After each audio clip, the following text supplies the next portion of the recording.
તમે બધા જાણો છો, આપણા શિક્ષણ મંત્રી અમારા નર્મદા જિલ્લામાં આવ્યા ત્યારે શિક્ષણ મંત્રીએ મારા નામની અનેક ટિપ્પણીઓ કરી, અનેક ભાષણો કર્યા. એમણે કીધું કે શું ખોટ પડી ગઈ. ત્યારે શિક્ષણ મંત્રીને હું કહેવા માંગુ છું, તમે શાળાના કાર્યક્રમમાં ઉપસ્થિત હતા શિક્ષણ મંત્રી તરીકે. તમે જે જગ્યા પર આવ્યા હતા એ શાળાનો કાર્યક્રમ હતો અને તમે શિક્ષણ મંત્રી છો. ત્યારે શિક્ષણ મંત્રી તરીકે તમારે એનું ચિંતન કરવું જોઈએ કે આદિવાસી વિસ્તારોમાં નકલી કોલેજો ચાલે છે નર્સિંગના નામે. આદિવાસી વિસ્તારોમાં એક શિક્ષકથી હજારો શાળાઓ ચાલે છે, એની ચિંતા તમારે કરવી જોઈએ. તમે પોતે મંત્રી છો અને આદિવાસી બાળકોને ઉચ્ચ અભ્યાસ માટે જે પોસ્ટ મેટ્રિક શિષ્યવૃત્તિ મળતી હતી એ તમારી સરકારે કેમ બંધ કરી, એનો ખુલાસો તમારે આપવો જોઈએ. શિક્ષણ મંત્રીએ એની વાત કરવી જોઈએ.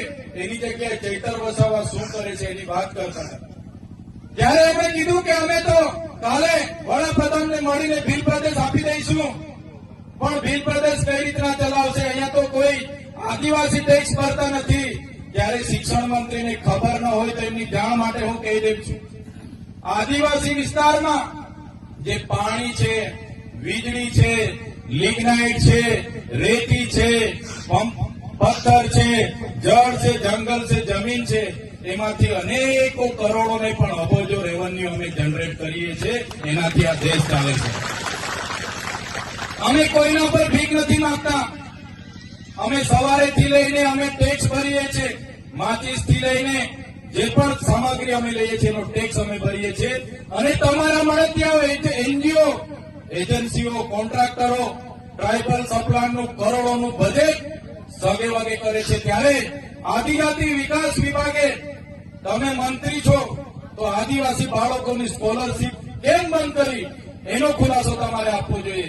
3 વર્ષથી વડોદરાની એમએસ યુનિવર્સિટીના વાઇસ ચાન્સલર બોગસ સર્ટિફિકેટના આધારે નોકરી કરતા હતા, હમણાં પકડાયા છે. એનો ખુલાસો તમારે આપવો જોઈએ. પણ તે આપી નથી શકતા અને હવામાં ફાંકા ફોતારી કરે છે. ત્યારે ભીલ પ્રદેશ અમે કાલે આપી દેવાની મોટી મોટી વાત કરતા હતા. ત્યારે આપણા સમાજના એ પાર્ટીમાં રહેલા નેતાઓને કહેવા માંગુ છું, તમારી સરકાર અને તમારા સંગઠનમાં તો તમારું કંઈ ઉપજતું નથી. અહીંયા આવીને ફાંકા ફોતારી કરવાનું છોડી દો. આ સમાજ માટે કંઈ કરો. તે દિવસે આ સમાજને સિંચાઈનું નર્મદાનું પાણી મળશે. આ વિસ્તારમાં સારું શિક્ષણ તમે અપાવી દેશો.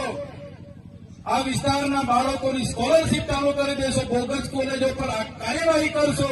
ખોટા સર્ટિફિકેટો લઈને લાખો લોકો નોકરીઓ પર છે, એમના પર કાર્યવાહી કરશો. અને જે દિવસે તમે જો અમારી સરકારમાંથી અમને અલગ ભીલ પ્રદેશ અપાવી દેશો, એ દિવસે અમે તમારો પીઠ થાબડીશું ને તમારી સાથે ઉભા રહીને તમારા વખાણ કરીશું. પણ તમે અમને ભીલ પ્રદેશ અપાવી દો.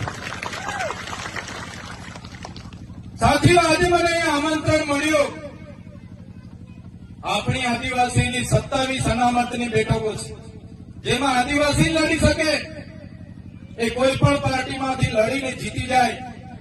આજે 27 ધારાસભ્ય આપણા આદિવાસીઓ વિધાનસભામાં બેસે છે.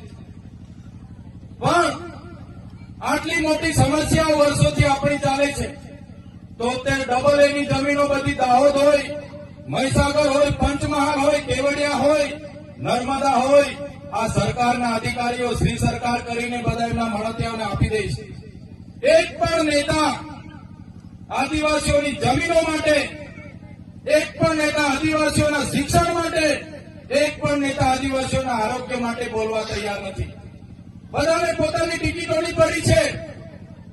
જ્યારે પાર્ટી ઊંચી આંગળી કરવા ગઈ ત્યારે ઊંચી આંગળી કરે છે. એમને ખબર છે 2 હાથ જોડીશું એટલે તાલુકાની ટિકિટો એમને મળે છે. પગે પડે એટલે એમને જિલ્લાની ટિકિટો મળી જાય છે.